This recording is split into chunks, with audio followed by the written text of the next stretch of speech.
الحمد للہ رب العالمین والصلاة والسلام علی نبینا و امامنا محمد وعلی آلہ وصحبہ اجمعین اما بعد فباب سجود السہو وغیرہ من سجود التلاوۃ والشکر، اس کتاب کا یہ 8واں باب ہے کتاب الصلاۃ میں، اور سجدہ سہو کا باب ہے۔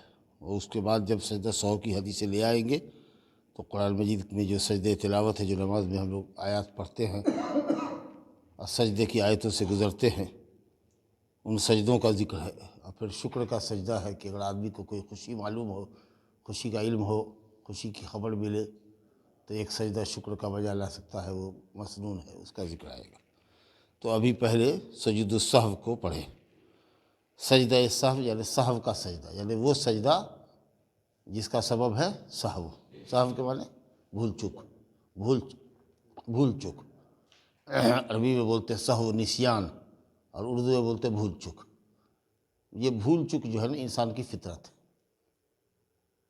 نسی آدم فنسی ذریتہ، حضرت آدم سے بھول چک ہوئی، ان کی اولاد سے بھول چک ہوئی، اور نبی صلی اللہ علیہ وسلم سے بھی بھول چک ہوئی، کیونکہ آپ بھی بشر تھے۔ آپ نے فرمایا انما انا بشر مثلکم انسیٰ کما تنسون فاذا نسیت فذکرونی، میں بھی بشر ہوں، تمہاری طریقہ سے ایک انسان ہوں، میں بھی بھولتا ہوں جیسے تم بھولتے ہو، لہذا اگر میں کہیں بھول جاؤں تو مجھے یاد دلا دیا کرو۔ تو نبی صلی اللہ علیہ وسلم سے بھی سہو ہوا ہے، اور سہو ایک مقام پر نہیں ہوا ہے، نماز کی کئی حالتوں میں ہوا ہے۔ تو اب ذرا غور سے پڑھیے، حدیث نمبر 350 ہے ترتیب سے جو ہم پڑھتے ہوئے آ رہے ہیں۔ حدیث کے راوی ہے عبداللہ بن بحینہ رضی اللہ عنہ۔ عبداللہ بن مالک، باپ کا نام تھا عبداللہ کے مالک، اور ماں کا نام تھا بحینہ۔ تو کہیں پر عبداللہ بن مالک لکھے جاتے ہیں، کہیں پر عبداللہ بن بحینہ لکھے جاتے ہیں، باپ اور ماں کا نام رہتا ہے۔ یہ کہتے ہیں کہ نبی کریم صلی اللہ علیہ وسلم صلی بہم الظہر فصلی فی الرکعتین الاولیین ولم یجلس فقام فی الرکعتین الاولیین ولم یجلس فقام الناس معه حتی اذا قضى الصلاة وانتظر الناس تسلیمہ کبر وهو جالس وسجد سجدتین قبل ان یسلم ثم سلم، اخرجہ السبعہ۔ وهذا لفظ البخاری وفي روایت لمسلم يكبر في كل سجدہ وهو جالس وسجد الناس معه مکان ما نسی من الجلوس۔ عبداللہ بن بحینہ رضی اللہ عنہ فرماتے ہیں کہ نبی صلی اللہ علیہ وسلم نے لوگوں کو نماز پڑھائی ظہر کی۔ غور سے سنیے، پہلی 2 رکعتوں میں آپ نے قیام فرمایا، 2 رکعت کے بعد آپ کو تحیات میں بیٹھنا تھا، ظہر کی نماز تھی، تشہد میں بیٹھنا تھا، تشہد اول میں 2 رکعت کے بعد، تو آپ نہیں بیٹھے، کھڑے ہو گئے تیسری رکعت کے لیے بغیر تحیات پڑھے ہوئے، تحیات اول یا تشہد اول چھوڑ کر کے آپ چلے گئے، بھول چک سے ہوا ایسا۔ لوگ بھی آپ کے ساتھ کھڑے ہو گئے، یہاں تک کہ جب آپ نے نماز مکمل کی اور لوگوں کو انتظار تھا کہ آپ سلام پھیریں گے تو آپ نے اللہ اکبر کہا، درا حالے کہ آپ بیٹھے ہوئے تھے، اور 2 سجدہ کیا آپ نے سلام سے پہلے، اور پھر تحیات درود دعا مکمل کرنے کے بعد لوگوں کو انتظار تھا کہ آپ سلام پھیریں گے، تو آپ نے تکبیر کہہ کر کے سجدہ کیا، پھر تکبیر کیا، اٹھے 2 سجدہ، جیسے 2 سجدہ کرتے ہیں، اور اس کے بعد جب دوسری تکبیر سجدے سے اٹھے تکبیر کر کے، تب پھر آپ نے سلام پھیرا۔ حدیث کی تمام کتابوں میں یہ حدیث موجود ہے۔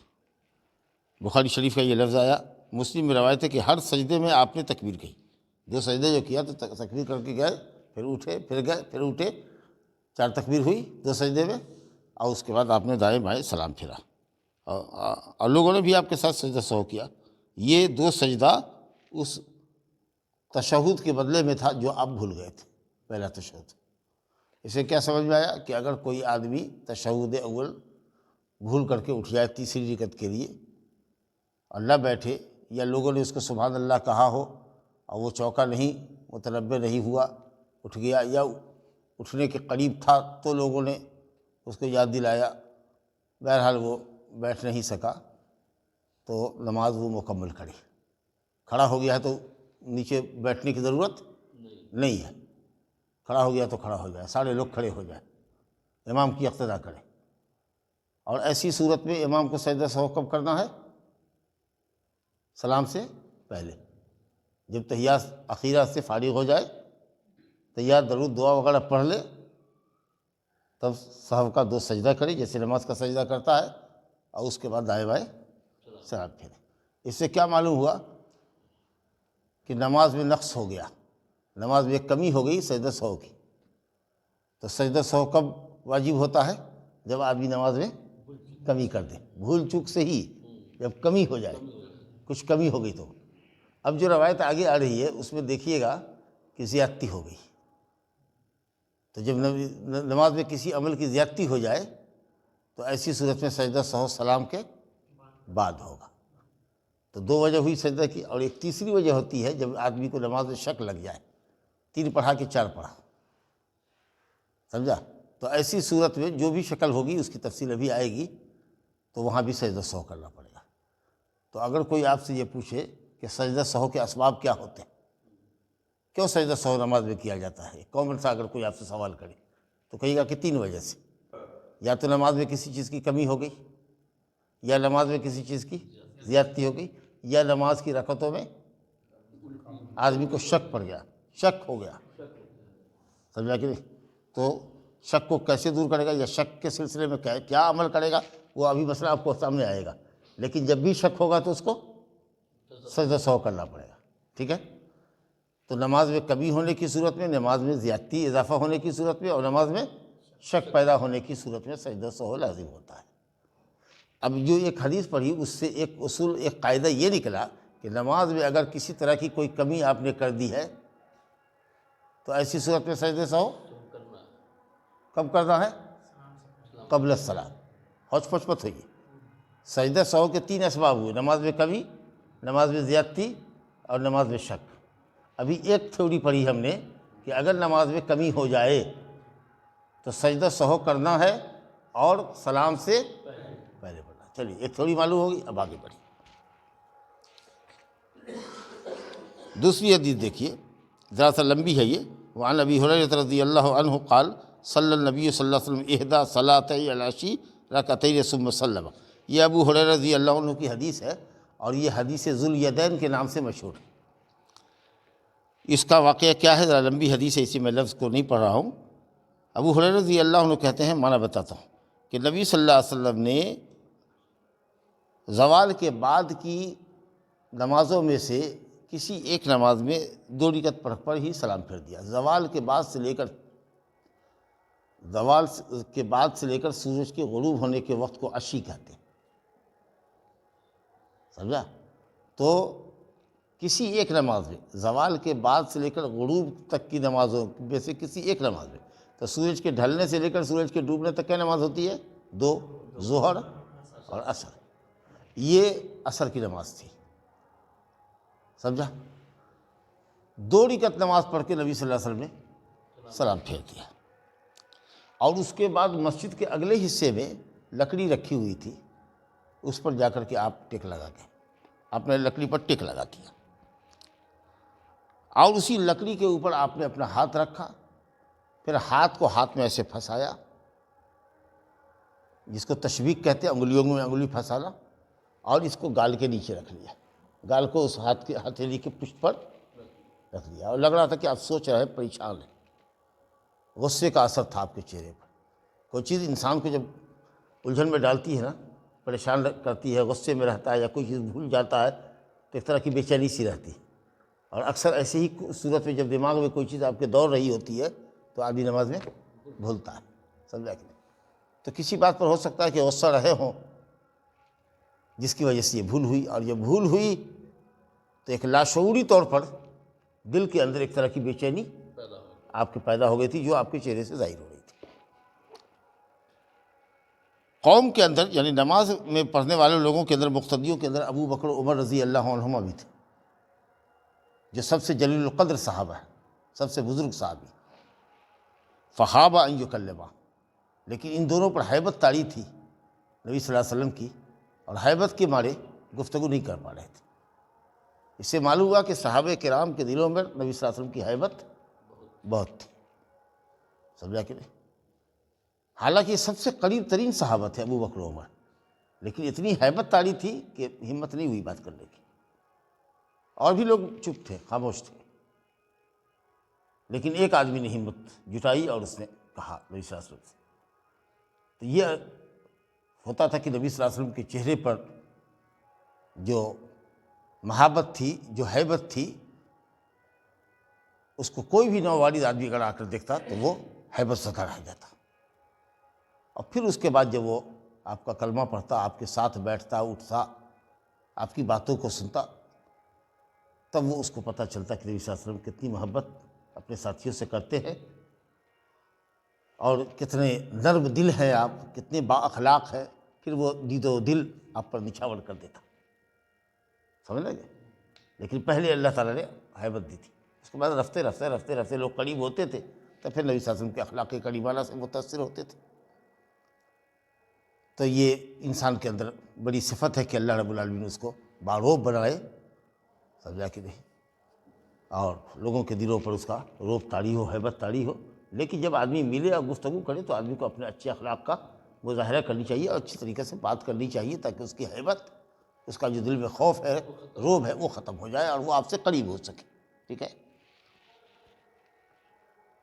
اور جو جلد باز لوگ تھے وہ مسجد سے نکل گئے، جیسے ہی سلام پھیرا تو ہر جگہ آپ لوگ دیکھتے ہیں کہ کچھ لوگ ہوتے ہیں، امام ابھی قوم کی طرف پلٹا بھی نہیں، 3 مرتبہ استغفر اللہ استغفر اللہ استغفر اللہ، اللہم انت السلام و منک السلام تبارک یا ذی الجلال والاکرام کہہ کے امام کو قوم کی طرف پلٹنا چاہیے، اس کے بعد جا سکتا ہے۔ ابھی امام سلام بھی نہیں پھیری، سلام پھر کے جیسے اگر مڑ گیا تو مڑنا نہیں چاہیے، فوراً استغفر اللہ استغفر اللہ استغفر اللہ کہہ کے اللہم انت السلام و منک السلام تبارک یا ذی الجلال والاکرام کہہ لے، اس کے بعد پھرے تو معلوم ہوا کہ صاحب وہ تو نکل گیا دروازے پر۔ ایسے لوگ یہاں بھی ہوں گے، کچھ ایک آدھ دو ہوں گے، یہ بہت تیزی سے نکل جاتے ہیں۔ خیر، تو ایسے ہی کچھ جلد باز لوگ تھے، جب نبی صلی اللہ علیہ وسلم سلام پھیر کر کے گئے تو دیکھا کہ مسجد سے باہر کچھ لوگ چلے گئے جو جلد باز تھے، لیکن ابھی مسجد میں لوگ موجود تھے۔ اور یہ جو نکلے لوگ کہتے ہوئے نماز کم کر دی گئی، نماز کم کر دی گئی، یعنی 4 رکعت پڑھتے تھے عصر کی، آج 2 رکعت میں نماز کم کر دی گئی، کیونکہ زمانہ نزول وحی کا تھا، نبی صلی اللہ علیہ وسلم موجود تھے، وحی آتی تھی، جبریل امین آتے تھے، ہو سکتا ہے کہ نماز میں کمی بیشی ہو گئی، یہ سمجھ کر کے انہوں نے یہ گفتگو کرتے ہوئے نکل رہے۔ مگر مجلس میں جو ایک آدمی موجود تھا مسجد میں، جس کو نبی صلی اللہ علیہ وسلم مزاح کے طور پر، جس کو مزاح کہتے ہیں اصل میں، مزاح، ہنسی مزاح کے طور پر ذو الیدین کہتے تھے، ہاتھ لمبا تھا اس کا تھوڑا سا، سمجھا کہ نہیں؟ تو آپ تھوڑا سا ہلکا پھلکا ہنسی مذاق بھی کر لیتے تھے دل بستگی کے لیے، تو کہتے تھے یا ذل یدین، اے لمبے ہاتھوں والے، نام تھا اس کا خرباق، لیکن مذاق کے طور پر، سمجھا کہ نہیں، آپ کا ذل یدین۔ تو اس ذل یدین نے یہ کہا، جس کو نبی صلی اللہ علیہ وسلم مزاح کے طور پر ذل یدین کہتے تھے، اس نے کہا یا رسول اللہ، کیا آپ بھول گئے یا نماز کم کر دی گئی؟ 2 ہی بات ہو سکتی ہے، یا تو آپ بھولے ہوں گے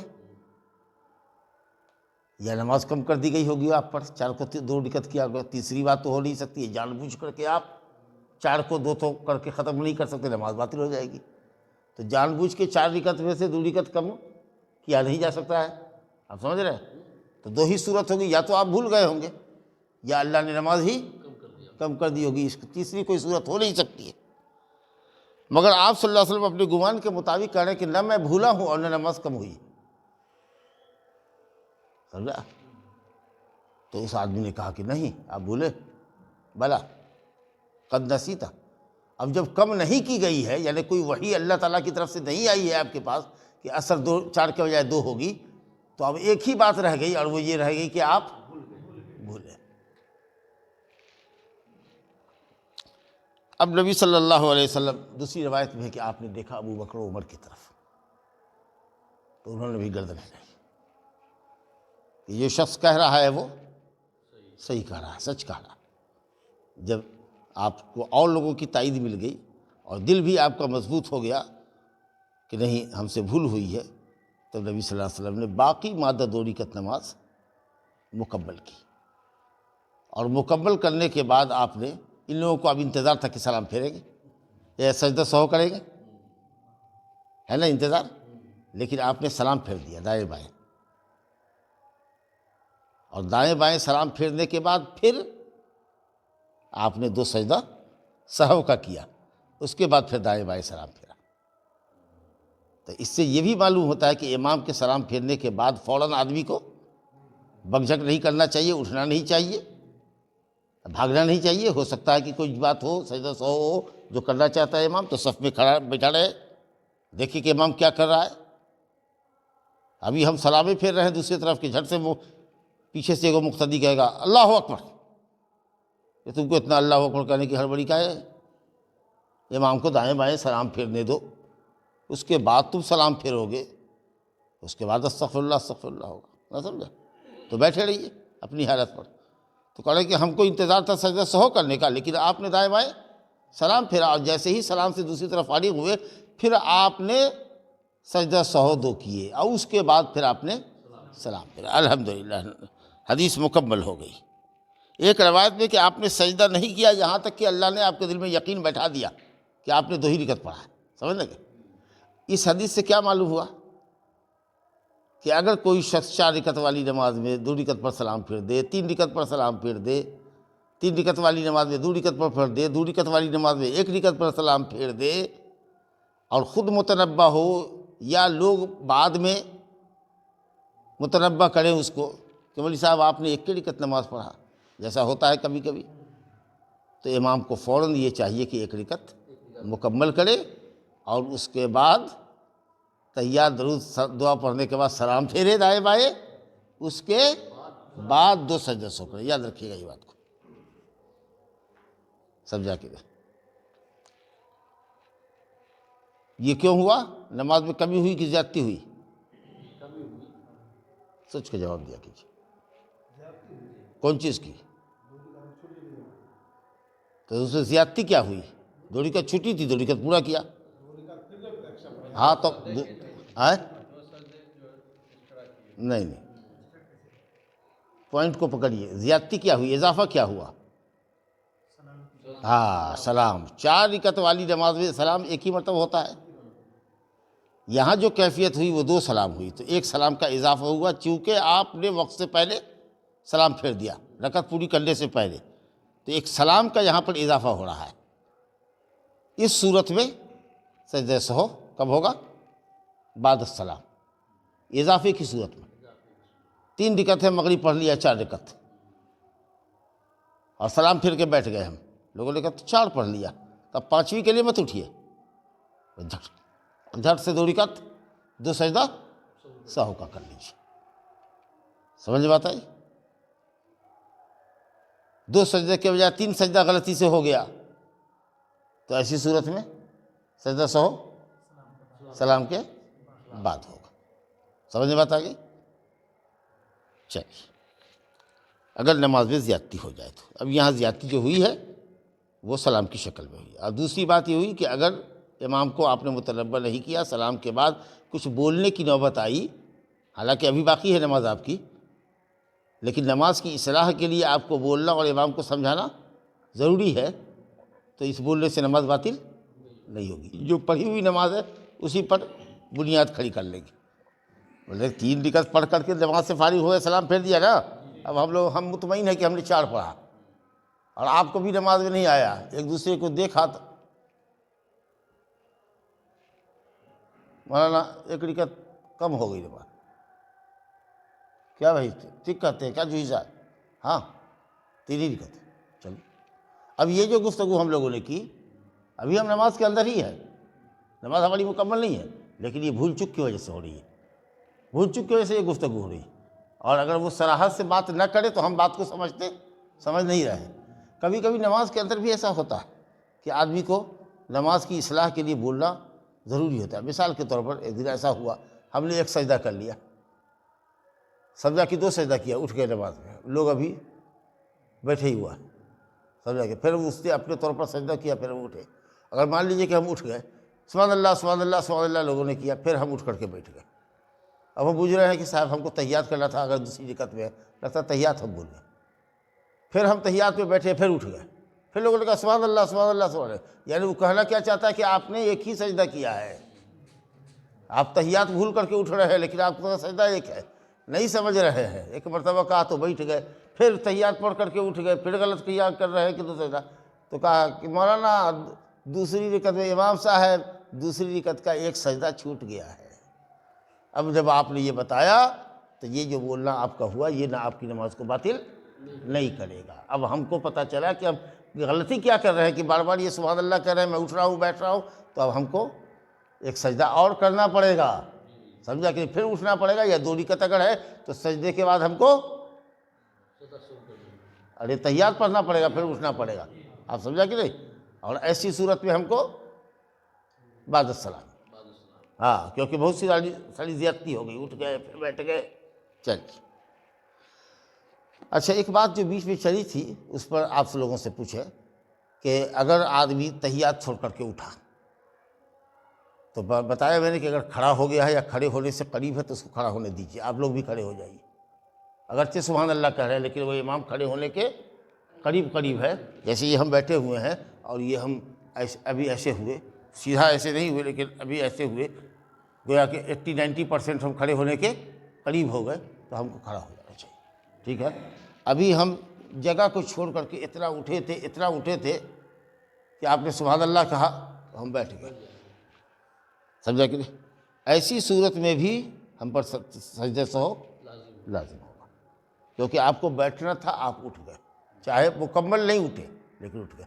لیکن جیسے ہی ابھی ہم اٹھنے کی تیاری کر رہے تھے اور ہم نے ابھی سجدے کی جگہ یا بیٹھنے کی جگہ ابھی چھوڑی نہیں ہے، ابھی اٹھنے کی تیاری ہی کر رہے ہیں کہ آپ نے جیسے ہی ہاتھ ڈال کر کے ہم زمین پر اپنا اٹھنا چاہ رہے تھے، زمین چھوڑا نہیں تھا کہ سبحان اللہ کسی نے کہہ دیا.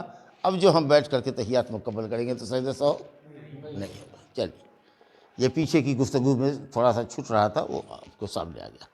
تو نماز میں کمی ہونے کی صورت میں بعد السلام، نماز کی صورت میں زیادتی اگر ہو جائے، رکعت چھوٹ جائے یا رکعت بڑھ جائے اور 2 سلام ایک نماز میں ہونے کی نوبت آ جائے تو سجدہ سہو بعد السلام. ماشاء اللہ. چلیے صاحب، اب دیکھیے ایک حدیث اور اب آئیے. اگر کسی دوران کبھی امام اللہ اکبر نہ کہے، آپ سجدے میں ہاں، تو اگر امام اللہ اکبر نہ کہے اور کھڑا ہو جائے تو آپ کھڑے ہو جائیے، لیکن امام کے اوپر سجدہ سہو واجب ہوگا، کیونکہ تکبیر بھی جو ہے راجح قول میں واجب ہے. اسی طریقے سے اگر امام نے سجدے کے اندر سبحان ربی الاعلیٰ نہیں پڑھا ہے، وہ اٹھ گیا بغیر کچھ پڑھے ہوئے اور اس کو یاد آیا کہ پہلے رکعت کے دوسرے سجدے میں ہم نے دعا نہیں پڑھی ہے، تو بھی سجدہ سہو لازم آئے گا. یہ سب گفتگو ہے تفصیلی مسئلے کی. خیر، آپ نے پوچھا تو میں نے آپ کو بتا دیا. اب دیکھیے جو ایک حدیث ہے اپنے پاس وہ یہ ہے. وعن عمران بن حسین رضی اللہ عنہ ان نبی صلی اللہ علیہ وسلم صلی بہم فصحا فسجد سجدتین ثم تشہد ثم سلم، رواہ ابو داؤد والترمذی وحسنہ والحاکم وصححہ. یہ حدیث جو ہے ابھی آپ نے سنا کہ اگر زیادتی ہو جائے تو نماز کے بعد سلام پھرنے کے بعد آپ کو 2 سجدہ سہو کا کرنا ہے اور پھر دائیں بائیں سلام پھرنا. لیکن کچھ علماء کہتے ہیں کہ اگر سجدہ سہو بعد السلام آپ کر رہے ہیں تو سلام کے بعد 2 سجدہ کرنے کے بعد پھر تشہد پڑھ کر کے تحیات درود پڑھ کر کے سلام پھیریے گا. یہ حنفیوں کے یہاں ہوتا ہے. لیکن جو چیز حدیث میں ہے وہ یہ ہے کہ صاحب اگر سجدہ سہو بعد السلام آپ کر رہے ہیں تو سجدہ سہو کے بعد دائیں بائیں سلام پھیر دیں گے، تشہد نہیں پڑھیں گے، کیونکہ تشہد نماز کے اندر ہوتا ہے اور یہ سجدہ سہو ہمارے بھول کا یا اضافے کو مکمل کرنے والا حصہ جو نماز کے باہر ہو رہا ہے. اس لیے بھی لاجک نہیں ہے کہ ہم 2 تحیات اخیرہ کریں. سمجھ میں آیا؟ پھر یہ کہ صحیح روایتوں میں تشہد کا ذکر نہیں ہے. اس حدیث میں جو عمران بن حسین کی روایت ہے کہ نبی صلی اللہ علیہ وسلم نے ان کو نماز پڑھائی اور سہو کیا تو 2 سجدہ آپ نے کیا، اس کے بعد پھر تحیات پڑھا، تشہد پڑھا، پھر آپ نے سلام پھیرا. یہ جو حناف حضرات اس حدیث سے دلیل کرتے ہیں، اس میں جو یہ جو ہے ثم تشہد کہ آپ نے 2 سجدہ سہو کرنے کے بعد تحیات پڑھا، تشہد پڑھا، پھر سلام پڑھا، یہ اضافہ شاذ ہے. یعنی یہ صحیح حدیثوں میں نہیں آیا ہے اور اس کی سند میں کلام ہے. اور کوئی کمزور روایت اگر صحیح روایت کی مخالفت کرتی ہے تو اس روایت کو کہتے ہیں کہ شاذ ہے.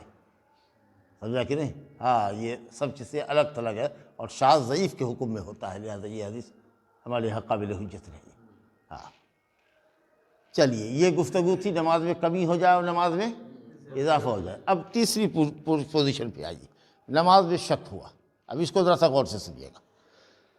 شک کی دو حالت ہوگی، شک کی دو حالت ہوگی، یا تو شک تردد کے ساتھ ہے، برابر تردد قائم ہے، یا شک ہوا ہے تو تردد نہیں ہے، کسی ایک طرف رجحان ہے زیادہ۔ اب مثال کے طور پر 3 پڑھا کہ 4 پڑھا، اس میں برابر کا شک قائم ہے، 3 4 3 4 3 4 پر تردد باقی ہے، نہیں سمجھا؟ 3 4 3 4 پڑھا، کیا پڑھا امام سوچ رہا ہے، لیکن اس کا غالب گمان یعنی 50% سے زیادہ اس کو سمجھ میں آ رہا ہے کہ نہیں 3 پڑھا ہے، یا 50% سے زیادہ سمجھ میں آ رہا ہے کہ ہم نے 4 پڑھا ہے۔ آپ سمجھ آیا؟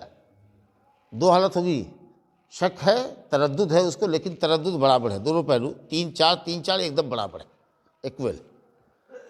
3 4 میں اس کو شک ہے، لیکن 3 پر یا 4 پر گمان اس کا زیادہ جا رہا ہے۔ آپ سمجھ رہے ہیں؟ یہی نقطے کی بات سمجھ رہے ہیں۔ تو اگر 3 4 3 4 کا شک برابر سے قائم ہے، تب ایسی صورت میں کم کو مان کے چلیے، کیونکہ وہ تو یقینی ہی ہے۔ 3 اور 4 میں آپ کو شک ہے تو 3 تو یقینی نہ ہے، 4 میں نہ شک ہوگا بھی کہ 4 پڑھا کہ نہیں، لیکن 3 تو یقینی نہ ہوگا، تو 3 سمجھ کر کے نماز کو مکمل کیجیے، اور ایسی صورت میں سجدہ سہو قبل السلام کیجیے، سلام سے پہلے، سمجھ گئے؟ 3 4 3 4 ہے، لیکن اب آپ کا 60% مائنڈ کر رہا ہے کہ نہیں 3 ہی ہے، یا 60% مائنڈ کر رہا ہے کہ آپ نے 4 پڑھا ہے، تو ایسی صورت میں جو گمان غالب آپ کا کہے اس کے مطابق عمل کیجیے۔ اگر 3 کہہ رہا ہے دماغ زیادہ ادھر ہے تو چوتھی رکعت کیجیے، اگر 4 کہہ رہا ہے تو تحیات پہ بیٹھ جائیے، اور ایسی دونوں صورت میں سجدہ سہو بعد السلام کیجیے۔ بالکل کلیئر ہوا؟ اگر شک ہے رکعتوں کی تعداد میں، اور شک دونوں برابر ہے، 50-50% ہے، 3 4 3 4 کا برابر شک چل رہا ہے، کسی ایک طرف رجحان نہیں ہے دماغ کا، تو ایسی صورت میں یقین پر اپنی نماز کو مکمل کیجیے، یعنی 3 مان کے چلیے۔ 2 3 میں شک ہے تو 2 مان کے چلیے۔ لیکن اگر آپ کے دماغ کا غلبہ کسی ایک پہلو پر ہے، 3 پر یا 4 پر، اور امام اپنے غلبہ گمان کے مطابق عمل کر رہا ہے، 60-70% اس کا مائنڈ جا رہا ہے کہ 3 پڑھا کہ 4 پڑھا، چاہے 3 ہی پر جائے دماغ یا 4 پر جائے، اس سے ہم کو بحث نہیں ہے، لیکن اگر غالب گمان اس کا ہے 60-70% 3 یا 4 پر جا رہا ہے، اس پر وہ عمل کر رہا ہے، تب ایسی صورت میں بعد السلام سجدہ سہو کرے۔ سمجھ میں بات آ گئی؟ کیسے پڑھے گا؟ اگر 3 پر رجحان غالب ہے تو آپ کو بتایا نا کہ اس کے حساب سے عمل کرے گا، یعنی چوتھی رکعت پڑھے گا، اور اگر 4 پر گمان غالب ہے، 60% دماغ کرا کہ ہم 4 پڑھ چکے، تو 4 رکعت پڑھو، تحیات پڑھ کر کے سلام پھیرو، اور پھر 2 سجدہ سہو کا کرو۔ اور اگر دماغ 60% جا رہا ہے کہ ہم 3 ہی پڑھا، تو 1 رکعت مکمل کرو، اور تحیات پڑھنے کے بعد سلام پھیرو، اور پھر سجدہ سہو بعد السلام ہی کرنا ہے، کیونکہ آپ 60% پر عمل کیا ہے۔ لیکن اگر 50% برابر سے شک رہتا ہے قائم، تب ایسی صورت میں آپ کو ہر حال میں کم رکعت مان کر کے نماز مکمل کرنی ہوتی ہے، اور تب آپ کو سلام پڑھنے سے پہلے سجدہ سہو کرنا پڑتا۔ 3 کو بات سمجھ لیجیے آپ نے۔ نماز میں کمی ہوگی تو قبل السلام کریں گے، کیونکہ جو کمی نماز میں ہوئی ہے تو اس کی تکمیل بھی نماز میں ہو جانی چاہیے۔ نماز میں اضافہ ہو گیا، زیادتی ہو گئی، تو ایگو اضافہ تو ہو ہی گیا، اب سجدہ سہو دوگو اور سجدہ سہو سلام سے پہلے کر لوگے تو گویا کہ نماز میں دوگو اضافہ کر رہے ہو۔ تو چلو اگر نماز میں اضافہ ہو گیا تو جو سجدہ سہو والا اضافہ ہے اس کو نماز کے باہر کرو، ٹھیک ہے؟ لاجک سمجھ رہے ہیں آپ؟ اگر رکعتوں کی تعداد میں شک ہے، 3 اور 4 کا شک برابر سے قائم ہے، 50-50% دونوں طرف دماغ جا رہا ہے، تو ہر حال میں ایسی صورت میں 50 آپ کم کو سمجھ کر کے نماز مکمل کیجیے، اور سجدہ سہو قبل السلام کرنا پڑے گا۔ لیکن اگر 3 اور 4 میں آپ کا گمان غالب یہ جا رہا ہے، دماغ آپ کا جا رہا ہے کہ 3 پڑھا ہے، باڑے آنا دماغ کرا 3 پڑھا تو چلیے 1 رکعت پڑھ لیجیے، باڑے آنا دماغ کرا کہ 4 پڑھا ہے تو چلیے تحیات میں بیٹھ جائیے۔ لیکن دونوں ہی صورت میں کہ دماغ غالب آپ کا کم کی طرف جا رہا ہو کہ زیادہ کی طرف میں جا رہا ہو، سجدہ سہو کب ہوگا؟ بعد السلام۔ سمجھ میں آئی بات؟ ہاں۔ اب دونوں حدیث ملاحظہ کر لیجیے۔ ابو سعید خدری رضی اللہ عنہ فرماتے ہیں کہ رسول اللہ نے فرمایا جب تم میں کا کسی کو نماز میں شک ہو جائے، جب تم میں سے کسی کو نماز میں شک ہو جائے اور اسے پتہ نہ چلے کہ اس نے 3 پڑھا کہ 4 پڑھا، اور یہ شک برابر سے قائم ہو، یہ بات سن لیجیے، کسی طرف رجحان نہیں ہو رہا دماغ کا، تو نبی صاحب نے فرمایا کہ شک کو چھوڑو اور یقین پر اپنی نماز کو مکمل کرو، اور وہ یقین ہے کم۔ پھر ایسی صورت میں سجدہ و سہو سلام پھیرنے سے پہلے کر لو۔ تیار درود سے دعا سے فارغ ہو گئے، 2 رکعت 2 سجدہ کرو، پھر سلام پھیرو۔ اگر 5 رکعت پڑھ لیے ہو مثال کے طور پر، زیادہ ہو گئی ہے، سمجھا کہ نہیں، تو 2 سجدہ قبل السلام اگر کرتے ہو تو یہ ہو جائے گا، نماز مکمل ہو جائے گی، یہ 2 رکعت نفل کے طور پر ہو جا رہی ہے تمہاری۔ اور اگر مان لو کہ نماز ایسے ہی مکمل نہیں ہوگی تمہاری، تو یہ 2 سجدہ جو ہے یہ شیطان کی پینلٹی ہو جائے گی کہ اس نے تمہاری نماز کو خراب کیا، لیکن اللہ تعالیٰ نے 2 سجدے کی برکت سے تمہاری نماز کو درست کر لیا۔ وہ چاہتا تھا کہ خراب کر دے، لیکن اللہ تعالیٰ کا فضل یہ دیکھیے کہ نماز میں ہونے والی کمی اور زیادتی کو، جس کے ذریعے شیطان یہ چاہ رہا ہے کہ اس کی نماز کو خراب کر دے، آپ کی نماز درست ہوگی، سمجھا؟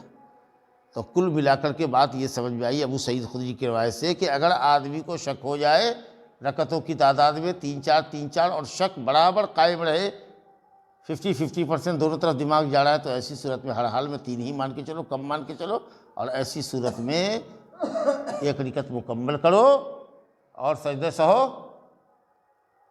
سلام پڑھنے سے پہلے کر کے سلام پھیر دو۔ لیکن اگر 3-4 میں شک ہے، لیکن دماغ جا رہا ہے 10 آنا 12 آنا جا رہا ہے کہ نہیں 3، یا 10 آنا 12 آنا جا رہا ہے 4، تو 3 پر جا رہا ہے تو 4 مکمل کرو، 4 پر جا رہا ہے تو نماز مکمل کرو۔ مگر ہر 2 صورت میں اگر دماغ غالب جا رہا ہے، 10 آنا 12 آنا جا رہا ہے کسی ایک طرف، تو ایسی دونوں ہی حالت میں چاہے کم ہوگی کہ زیادہ ہوگی، سجدہ سہو سلام کے بعد ہوگا۔ چلیے، اب یہ روایت ابن مسعود رضی اللہ عنہ کی ہے کہ نبی صلی اللہ علیہ وسلم نے نماز پڑھائی، جب آپ نے سلام پھیر لیا تھا تو کہا یا رسول اللہ کیا نماز میں کچھ نئی چیز پیدا ہوئی ہے کیا؟ کہا کہ آپ نے ایسا پڑھا، یعنی 5 رکعت پڑھا۔ پھر آپ نے فوراً اپنے پاؤں کو موڑا، قبلہ رخ ہوئے، 2 سجدہ کیا، سلام پھیرا۔ کہاں اس میں تحیات کا ذکر، اور پھر ہماری طرف متوجہ ہو کر کے فرمایا کہ اگر نماز میں کوئی نئی چیز پیدا ہوتی تو میں تم کو بتا دیتا، لیکن میں بھی انسان ہوں، بھولتا ہوں جیسے تم بھولتے ہو، لہذا جب میں بھول جاؤں، جب 5ویں رکعت کے لیے اٹھا تھا تو منع کرتے نا، سبحان اللہ سبحان اللہ، یہ نہ کرتے، سمجھا کہ نہیں؟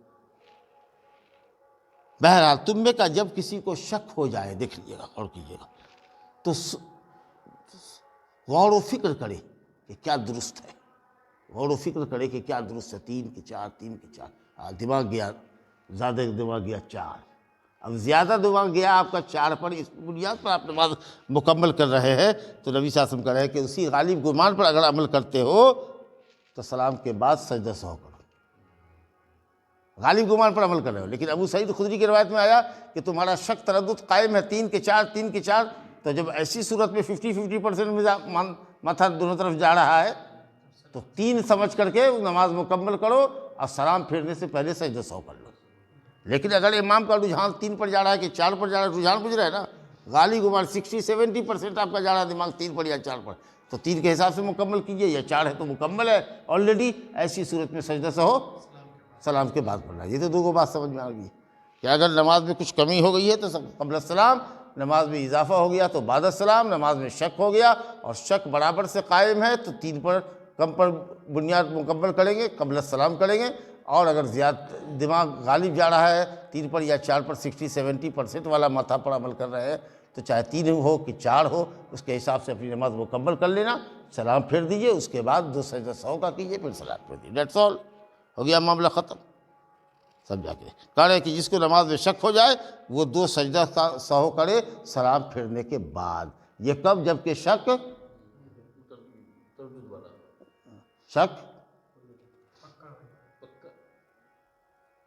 گمان غالب پر عمل کریں گے تب سجدہ سہو، ہاں تب کریں گے سجدہ سہو سلام کے بعد۔ یہ 3 کو گفتگو ہے، بتائیے تو کتنا سمجھنے میں دشواری ہو رہی ہے آپ کو؟ لا الہ الا اللہ۔